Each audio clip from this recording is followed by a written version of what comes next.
Business व्यवस्थित नाही चालत आहे गेले कित्येक महिने, कित्येक दिवस, कित्येक वर्ष, याचा अर्थ ती जखम त्या बिझनेसमध्ये आहे. एखाद्या व्यक्तीचं रिलेशनशिप मध्ये काही अडचणी आहेत किंवा पती-पत्नीमध्ये काही समस्या आहेत, पॅरेंट्समध्ये आणि मुलांमध्ये काही, पालकांमध्ये आणि मुलांमध्ये काही समस्या आहे, तर ती एक जखमच आहे. लक्षात येत आहे. इमोशनली कोणी डिस्टर्ब असेल की काही घटना भूत काळामध्ये काही घडलेली आहे पास्टमध्ये, आणि आजही जेव्हा जेव्हा आठवण येते आणि ती व्यक्ती दुःखी होते, ते मागची घटना आठवून तो पास्ट लाईफ ट्रॉमा जो असेल, ती पण जखमच आहे.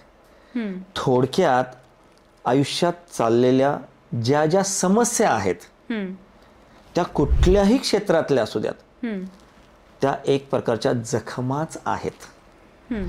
आणि त्या जखमा निर्माण होण्याचं मूळ कारण लॅक ऑफ एनर्जी.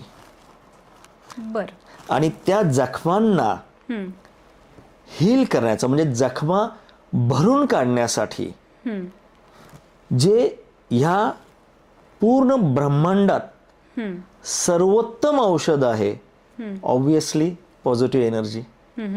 कारण म्हणतो आपण काट्याने काटा काढायचा. जिथे समस्या निर्माण होतात तिथेच त्याचं सोल्युशन असतं.